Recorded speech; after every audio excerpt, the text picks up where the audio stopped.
नमस्कार दोस्तों, स्वागत है आपका आपके अपने YouTube चैनल आईएएस प्रेप पर। आज की तारीख है 23 अक्टूबर 2020 और हम डिस्कस करने जा रहे हैं आज का डेली 30। और आज की डेली 30 में हम जो डिस्कस करेंगे उसमें 12 क्वेश्चन करंट अफेयर के करेंगे और 18 क्वेश्चन आज के टॉपिक पे करेंगे। आज का जो टॉपिक है वो शेयर बाजार, बीमा कंपनियां और ये सब मिला जुला टॉपिक है, शेयर मार्केट से रिलेटेड टॉपिक है। तो चलिए शुरू करते हैं आज के डेली 30 को। लेते हैं पहला प्रश्न। पहला जो प्रश्न है, 21 अक्टूबर 2020 को आजाद हिंद सरकार के गठन की 77वीं वर्षगांठ मनाई गई। कौन सी वर्षगांठ? 77वीं वर्षगांठ।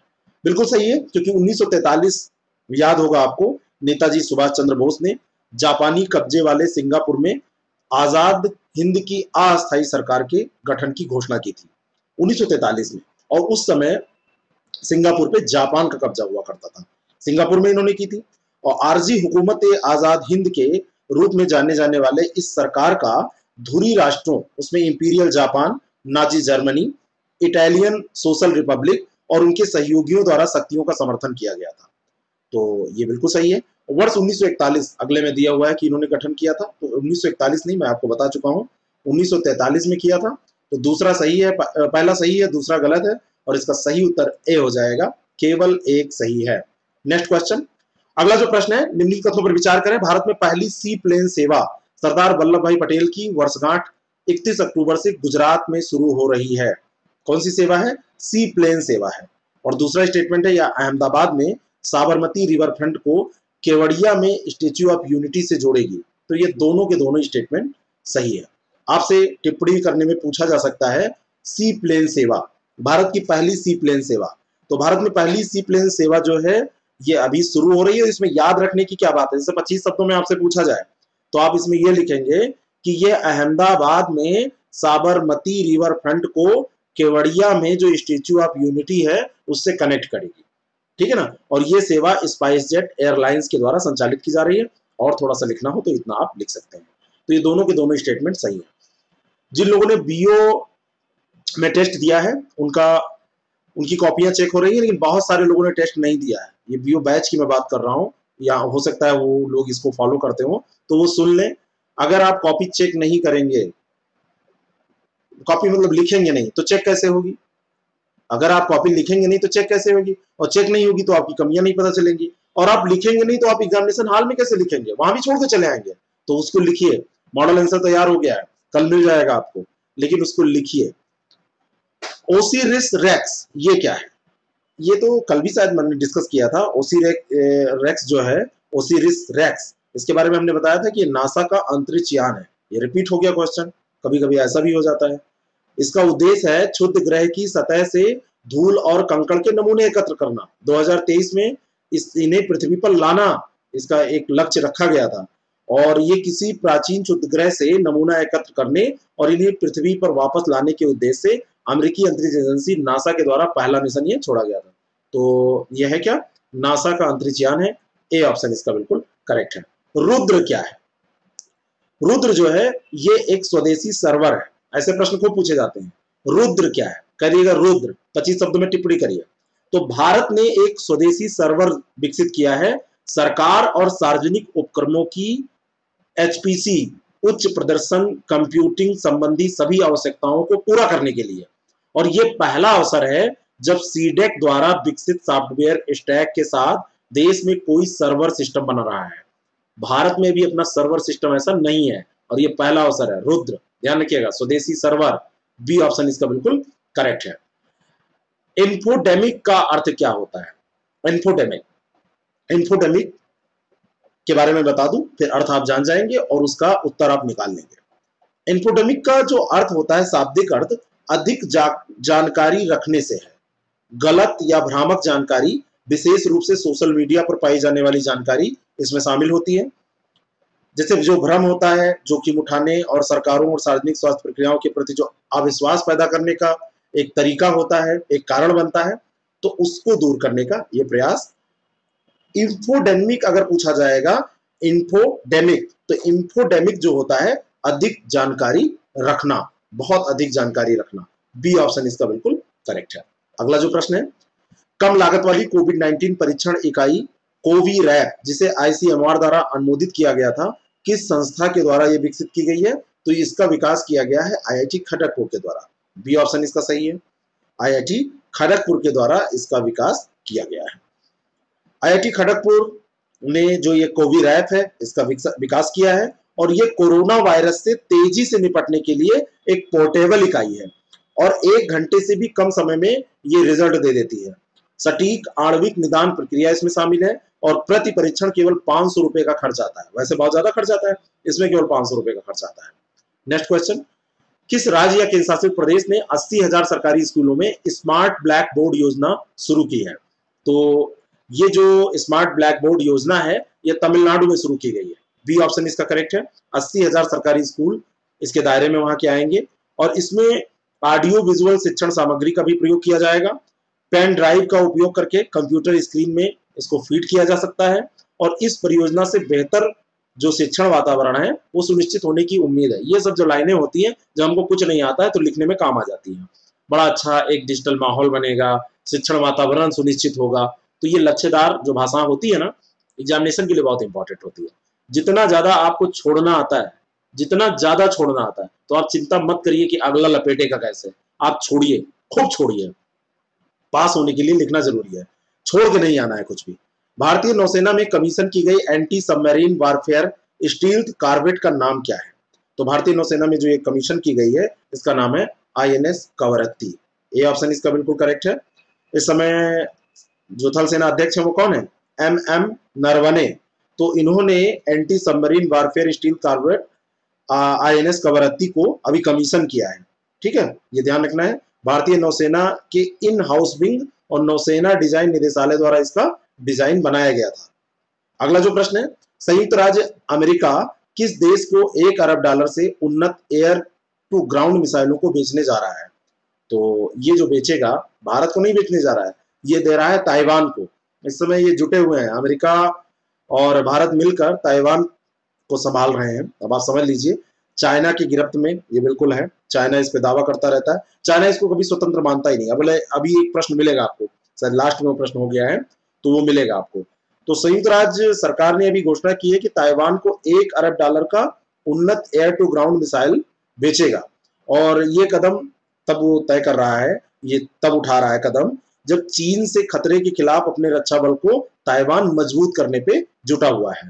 ठीक है, तो ये सारी चीजें जो होती रहती हैं अंतर्राष्ट्रीय स्तर पर, तो ये कूटनीति का हिस्सा होती है। अगला जो प्रश्न है, स्टेट ऑफ ग्लोबल एयर 2020 की रिपोर्ट के अनुसार 2019 में किस देश ने वैश्विक स्तर पर सर्वाधिक वायु प्रदूषण दर्ज किया? तो स्टेट ऑफ ग्लोबल एयर 2020 की रिपोर्ट के अनुसार 2019 का जो ये रहा है सर्वाधिक वायु प्रदूषण, तो ये भारत में दर्ज किया गया है। बी ऑप्शन इसका बिल्कुल करेक्ट है। स्टेट ऑफ ग्लोबल एयर, इसको बोलते हैं सोगा, इसको बोलते हैं स्टेट ऑफ ग्लोबल एयर, सोगा। ये सोगा रिपोर्ट है, health effect institute of global burden and disease, ये इसके द्वारा जारी किया गया है। और भारत में लोग विश्व स्तर पर सबसे अधिक जो PM 2.5 है उसके संपर्क में रहते हैं, और भारत 2010 से PM 2.5 प्रदूषण में तेजी से वृद्धि कर रहा है, ऐसा भी इसमें बताया गया है। नेक्स्ट क्वेश्चन, जो अगला प्रश्न है वो आपको मिलेगा शेयर मार्केट पे, और जो आज का टॉपिक है बीमा पे। लेकिन आगे के 2 प्रश्न फिर लास्ट में जो आएंगे वो करंट अफेयर के होंगे। मल्होत्रा समिति की सिफारिशों के आधार पर बीमा क्षेत्र को निजी एवं विदेशी पूंजी निवेश के लिए खोलते हुए केंद्र सरकार ने बीमा नियामक एवं विकास प्राधिकरण का गठन 19 अप्रैल 2000 को किया था। डेट याद कर लीजिए, भूलिएगा नहीं, फैक्ट बहुत पूछे जा रहे हैं आजकल। बिल्कुल सही है। और इस प्राधिकरण का जो पहला अध्यक्ष बना था वो, उनका नाम क्या था? एन रंगाचारी। तो एन रंगाचारी को पहला अध्यक्ष बनाया गया था, ये भी सही है। सी ऑप्शन इसका बिल्कुल करेक्ट है। देश में जो बीमा क्षेत्र है, बीमा क्षेत्र के नियमन के लिए गठित जो ये प्राधिकरण है, किया गया जो ये प्राधिकरण है, कौन सा प्राधिकरण? IRDA की बात हो रही है। ये संसद के प्रति पूर्णतः उत्तरदायी होगा, ऐसा इसमें कहा गया था। और इसके निर्देशों को बदलने तथा दिशा निर्देश देने का अधिकार भी किसके पास होगा? संसद के पास होगा। प्रारंभ में इस प्राधिकरण का मुख्यालय दिल्ली में था, जिसे अस्थायी रूप से कहां पर? हैदराबाद स्थानांतरित कर दिया गया। तो अभी IRDA का मुख्यालय कहां पर है? हैदराबाद में है। ये भी आपको ध्यान में रखना चाहिए। अगला प्रश्न, भारत सरकार ने अप्रैल 1993 में किसकी अध्यक्षता में बीमा क्षेत्र में सुधार हेतु सिफारिशें देने के लिए एक समिति का गठन किया था? तो बीमा क्षेत्र में सुधार के लिए 1993 में जो समिति गठित हुई थी वो थी डॉक्टर RN मल्होत्रा समिति। Doctor R.N. मल्होत्रा समिति, भारतीय रिजर्व बैंक के ये पूर्व गवर्नर थे और इन्हीं की अध्यक्षता में ये समिति गठित की गई थी। नेक्स्ट क्वेश्चन, निम्नलिखित कथनों पर विचार करें। हवाई जहाज और फसल बीमा का काम United India Insurance Company limited द्वारा किया जाता है। क्या हवाई जहाज, ये कहां से आ गया? यूनाइटेड मतलब हवाई जहाज का बीमा और फसल बीमा, ये बात कही जा रही है। और दूसरा है कि वर्तमान समय में देश में निजी क्षेत्र में भी कई बीमा कंपनियां कार्य कर रही हैं। तो निजी क्षेत्र में बिल्कुल कर रही है, दूसरा तो बिल्कुल सही स्टेटमेंट है। ऐसा नहीं कि सारी सार्वजनिक क्षेत्र की है। रिलायंस है, ICICI है, लोम्बार्ड के साथ इसका समझौता है और बहुत सारी और कंपनियां हैं जो इसमें काम कर रही हैं। हर एक प्राइवेट जो बड़ी कंपनी है उनकी एक बीमा कंपनी भी है। तो दूसरा स्टेटमेंट तो सही है। पहला स्टेटमेंट है कि हवाई जहाज और फसल बीमा का काम, तो मैं आपको बताना चाहता हूं कि राष्ट्रीयकरण के पूर्व देखा जाए तो भारत में 107 राष्ट्रीय स्तर पर भारतीय और विदेशी बीमा कंपनियां काम कर रही थी। ये 4 भागों में बटी थी। National Insurance Company Limited, New India Insurance Company Limited, Oriental Insurance Company Limited और United India Insurance Company Limited. और इन कंपनियों के मुख्यालय अलग अलग कोलकाता, मुंबई, नई दिल्ली और चेन्नई ऐसे से थे। जैसे नेशनल इंश्योरेंस का ये कोलकाता में, न्यू इंडिया इंश्योरेंस वाले का मुंबई में, ओरिएंटल का नई दिल्ली में और यूनाइटेड इंडिया इंश्योरेंस का चेन्नई में था। सामान्य बीमा निगम की जो ये 4 सहायक कंपनियां हैं, ये पूरे देश में एक दूसरे से प्रतिस्पर्धा करते हुए सभी प्रकार के जो बीमा है, सामान्य बीमा ये करती हैं। इसमें हवाई उड़ान और फसल बीमा नहीं शामिल किया जाता है। और यहाँ पर कहा जा रहा है कि इनका भी काम ये यूनाइटेड इंडिया इंश्योरेंस करती है। तो पहला स्टेटमेंट इसलिए गलत होगा, बहुत डिटेल में जाना पड़ेगा। तो बी ऑप्शन इसका बिल्कुल करेक्ट हो जाएगा। बी इसका सही उत्तर हो जाएगा क्योंकि पहला गलत है, दूसरा सही है। सरकार ने 1 जनवरी 1973 को सामान्य बीमा उद्योग का राष्ट्रीयकरण कर दिया। तो ये सही है, 1 जनवरी 1973 को सामान्य बीमा उद्योग का राष्ट्रीयकरण किया और भारतीय सामान्य बीमा निगम ने 1 जनवरी 1973 से कार्य करना प्रारंभ किया। ये भी सही है, ये सब फैक्ट है, इतिहास है इनका। तो सी ऑप्शन इसका करेक्ट हो जाएगा। नेक्स्ट क्वेश्चन, 1966 1 सितंबर 1966 को भारतीय जीवन बीमा कंपनी की स्थापना की गई थी। क्या ये सही है? इसकी स्थापना 1956 में ही हो गई थी 1 सितंबर को। तो 66 नहीं, 1956 याद रखिएगा। तो पहला ये गलत हो गया। दूसरा है कि भारतीय जीवन बीमा निगम विदेश में भी बीमा क्षेत्र में संयुक्त उद्यमों से संबंध है। तो जो संयुक्त उद्यम है विदेश में, उससे भी ये संबंधित है। तो पहला गलत है, दूसरा सही है। तो इसका सही उत्तर क्या हो जाएगा? बी, केवल 2 सही है। अगला जो प्रश्न है, निम्नलिखित कथनों पर विचार करें। सेबी का मुख्यालय मुंबई में है, बिल्कुल सही है। और सेबी का प्रमुख कार्य स्टॉक एक्सचेंजों तथा किसी भी अन्य प्रतिभूति बाजार के व्यवसाय का नियमन करना है। तो दोनों के दोनों स्टेटमेंट ये सही है। मुंबई में इनका स्टॉक एक्सचेंज है और ये नियमन करता है। सी ऑप्शन इसका बिल्कुल करेक्ट हो जाएगा। सेबी के कार्य कभी आपसे पूछे जा सकते हैं, 125 शब्दों में भी पूछे जा सकते हैं। तो स्टॉक ब्रोकर्स, सब ब्रोकर्स, शेयर ट्रांसफर एजेंट्स जो और ट्रस्टीज हैं, मर्चेंट बैंकर्स हैं, अंडरराइटर्स हैं, पोर्टफोलियो मैनेजर हैं, इनके कार्यों का नियमन करना और उन्हें पंजीकृत करने का कार्य करता है। दूसरा कार्य है प्रतिभूति बाजार में निवेशकों का संरक्षण सुनिश्चित करना और प्रतिभूति बाजार को उचित उपायों के माध्यम से नियमित और विकसित करना। तीसरा कार्य है स्टॉक एक्सचेंजों तथा किसी भी अन्य प्रतिभूति बाजार के व्यवसाय का नियमन करना। और चौथा है जो प्रतिभूतियों के इनसाइडर ट्रेडिंग होती है, अंतरंग जो व्यापार होता है प्रतिभूतियों का, तो प्रतिभूतियों का अंतरंग व्यापार जो होता है उसको रोकना है, इनसाइडर ट्रेडिंग उसकी ना हो पाए। और जो ये सिक्योरिटीज जो प्रतिभूतियां होती हैं, बाजारों से संबंधित अनुचित जो इनका व्यापार होता है, जो व्यवहार होता है, उसको समाप्त करने का इनका कार्य होता है। तो इस तरीके से आप लिख देंगे। सेबी की स्थापना कब की गई थी? तो ये बहुत महत्वपूर्ण प्रश्न है। 12 अप्रैल 1988 को इसकी स्थापना की गई थी। बी ऑप्शन इसका बिल्कुल करेक्ट है। और 30 जनवरी 1992, एक डेट इसके बारे में और आपको ध्यान में रखनी है, 30 जनवरी 1992। तो ये जो डेट है, इसको एक अध्यादेश पारित करके संवैधानिक दर्जा स्थिति को दिया गया था 1992 को, सेबी को। ठीक है ना। अगला जो प्रश्न है, ब्लू चिप कंपनियां क्या होती हैं? ब्लू चिप्स जो कंपनीज होती हैं वो क्या होती हैं? अच्छा लाभांश देने वाली जो लोकप्रिय कंपनियां होती हैं वो ब्लू चिप कंपनियां कहलाती हैं। बी ऑप्शन इसका बिल्कुल करेक्ट है। और ब्लू चिप कंपनियां जो हैं वो शेयर इनके जो हैं उनको ब्लू चिप शेयर कहते हैं। ब्लू चिप कंपनियों के जो शेयर होते हैं उनको ब्लू चिप शेयर कहा जाता है। और जो भी कंपनी अच्छा लाभांश देगी उनको ब्लू चिप कंपनी कहा जाता है। टिप्पणी में आपसे पूछा जा सकता है, कंपनी के ऐसे अंश या ऋण पत्र जिनको खरीदने एवं बेचने के लिए एक या अधिक स्टॉक एक्सचेंज में सूचीबद्ध किया जाता है, उनको क्या कहा जाता है? तो उसी को चाहे एक में किया जाए चाहे कई में किया जाए, कई में भी हो सकती हैं, तो इनको लिस्टेड सिक्योरिटीज यानी कि सूचीबद्ध प्रतिभूतियां कहा जाता है। सूचीबद्ध प्रतिभूतियां इनको कहा जाता है, लिस्टेड सिक्योरिटीज ये कहलाती हैं। तो बी ऑप्शन ये करेक्ट हो जाएगा।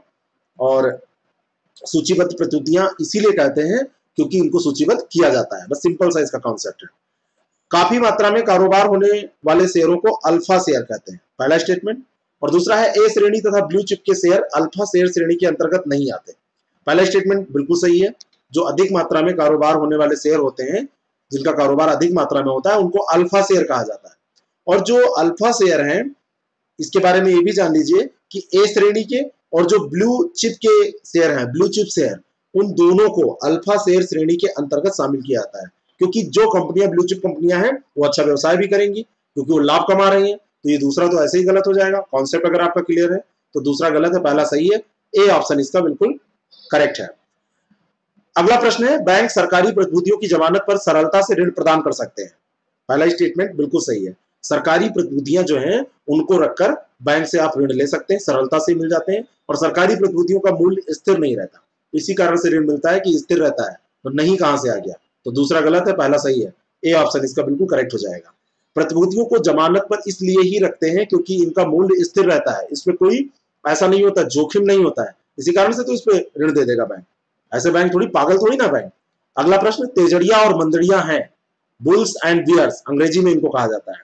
तो ये शेयर दलाल होते हैं, तेजड़िया और मंदड़िया ये शेयर दलाल होते हैं। बी ऑप्शन इसका करेक्ट है। तेजड़िया जो शेयर दलाल होता है, जो शेयर बाजार के उठने में विश्वास रखकर शेयरों को खरीदता है कि शेयर बाजार जो है वो उठ रहा है और उसने क्या किया, उठने के कारण शेयर बाजार से शेयरों को खरीद लिया। और जो मंदड़िया होता है वो शेयर दलाल ऐसा शेयर दलाल होता है जो शेयर बाजार की गिरने की आशंका में अपने शेयरों को बेचता है। उठने की आशंका में वो खरीदेगा, लेकिन जो मंदड़िया होगा वो गिरने की आशंका में सेल कर देगा, बेच देगा।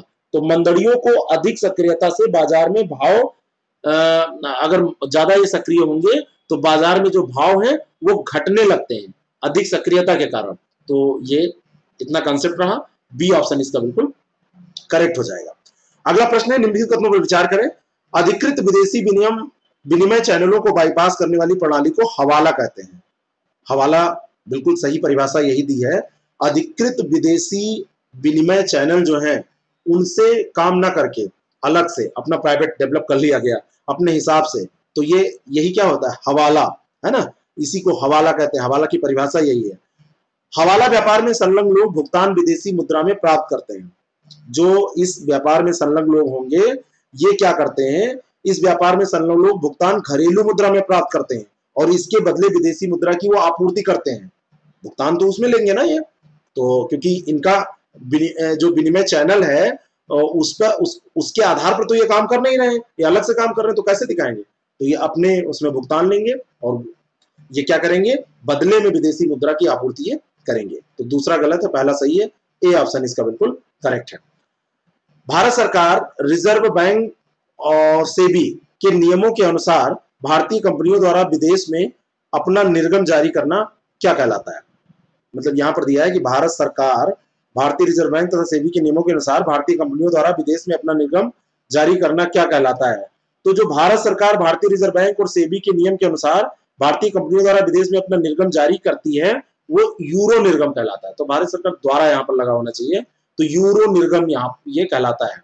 बी ऑप्शन इसका बिल्कुल करेक्ट हो जाएगा। प्रतिभूति का अर्थ प्रपत्रों के रूप में वित्तीय परिसंपत्तियों जैसे शेयर, डिबेंचर व अन्य ऋण पत्र आदि हैं। क्या ये सही है?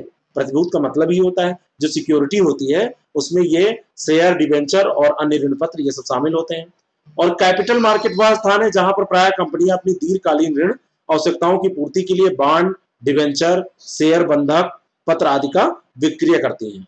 तो दूसरा स्टेटमेंट भी सही है। कैपिटल बाजार वही स्थान होता है यहाँ पर बांड, डिबेंचर, शेयर, बंधक पत्र इनका क्या होता है, विक्रय होता है। कंपनियां अपनी दीर्घकालीन ऋण आवश्यकताओं की पूर्ति के लिए ऐसा करती हैं। तो सी ऑप्शन इसका बिल्कुल करेक्ट हो जाएगा। दोनों बातें ये बिल्कुल सही है, याद कर लीजिए।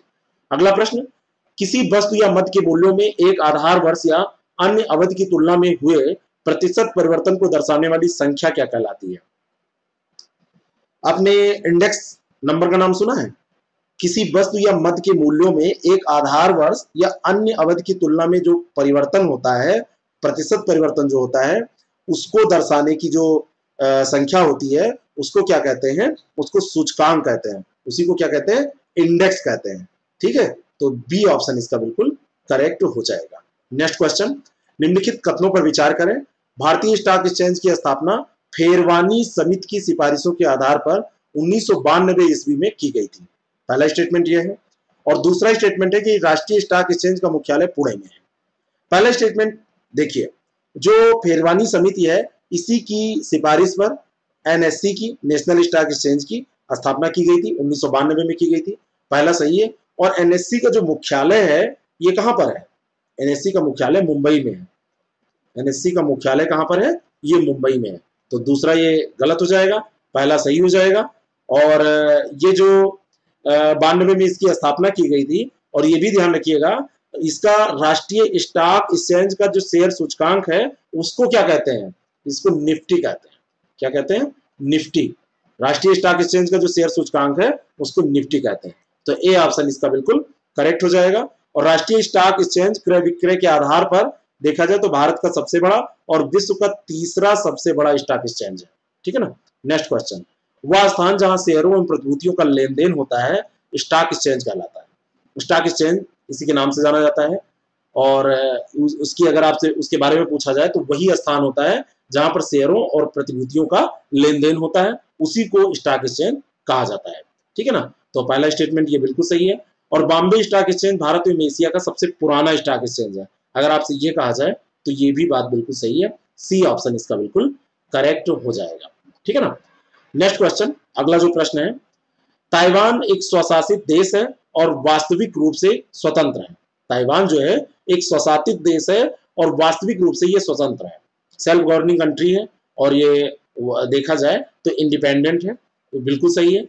दूसरा यहां पर स्टेटमेंट ध्यान से पढ़िए कि ताइवान चीन द्वारा शासित देश है। लिखा पढ़ी में कहीं नहीं मिलेगा कि चीन द्वारा शासित देश है। वैसे आप कह सकते हैं या जैसा भी आपका विचार, लेकिन ये चीन द्वारा शासित नहीं है। हाँ, ये अलग बात है कि चीन ने कभी भी इसको स्वतंत्र रूप से मतलब घोषित नहीं किया है, या स्वतंत्रता को इसके मान्यता नहीं दी है चीन ने। तो दूसरा स्टेटमेंट गलत है, पहला सही है। ए ऑप्शन इसका बिल्कुल करेक्ट हो जाएगा। अगर आप बीओ और आरओ एआरओ की तैयारी कर रहे हैं तो आप 6307281212 ये हमारा कॉन्टेक्ट नंबर है, इस पर व्हाट्सएप करिए और जानकारी लीजिए अपनी आंसर राइटिंग को सही करने के लिए, अच्छे कंटेंट को पढ़ने के लिए। अच्छी क्लासेस आपको मिलेंगी, एक क्रैश कोर्स आपको मिल जाएगा, जिससे आपकी तैयारी में हेल्प होगी, आपकी तैयारी आसान हो जाएगी। और अंतिम प्रश्न है, भारत नियंत्रण रेखा पर 700 किलोमीटर से अधिक दूरी तक, ये दो लास्ट के क्वेश्चन जो हैं ये करंट अफेयर के थे, पहले ही मैंने आपको बताया। अधिक दूरी तक पूरी बाढ़ को स्मार्ट बाढ़, स्मार्ट फेंस, जहां पे फेंस शब्द है हिंदी में उसका बाढ़ होता है, में बदलने की सोच रहा है। यानी भारत ऐसा कह रहा है कि लाइन ऑफ कंट्रोल पर 700 किलोमीटर की जो बाढ़ है उसको स्मार्ट बाढ़ बनाएगा। और इसके लिए कौन सा मॉडल अपनाया जा रहा है? कौन सा मॉडल है? तो इस मॉडल का नाम है हाइब्रिड मॉडल। बी ऑप्शन इसका बिल्कुल करेक्ट है। हाइब्रिड मॉडल अपनाया जा रहा है और परीक्षण किए जा रहे हैं स्मार्ट बाढ़ के। इस मॉडल की लागत लगभग 10 लाख रुपए प्रति किलोमीटर होगी, है ना। और इसको लिडार बोलते हैं, light detection and ranging sensor यहां पर लगाया जाएगा, रेंजिंग सेंसर, और ये लिडार कहलाता है। लिडार सेंसर इंफ्रारेड सेंसर और कैमरों के साथ लैस किया जाएगा इसको, यानी कि लिडार और सेंसर, इंफ्रारेड सेंसर और कैमरे, ये सब वहां पर लगाए जाएंगे। तो इसका उपयोग लिडार कहते हैं इसको, इसका भी उपयोग यहाँ पर किया जाएगा। इस बाढ़ को लिडार से भी सुसज्जित किया जाएगा। लिडार का फुल फॉर्म होता है लाइट डिटेक्शन एंड रैंकिंग। तो ये ध्यान रखिएगा। आपको कैसा लगता है ये जरूर बताएं। क्या डेली 30 और इसमें कुछ और सुधार हम लोग कर रहे हैं, जल्दी करेंगे। बाकी इसको थोड़ा लाइक वाइक कर दें, शेयर करते रहें अगर आपका मन हो। थैंक यू वेरी मच, और फिर मिलते हैं कल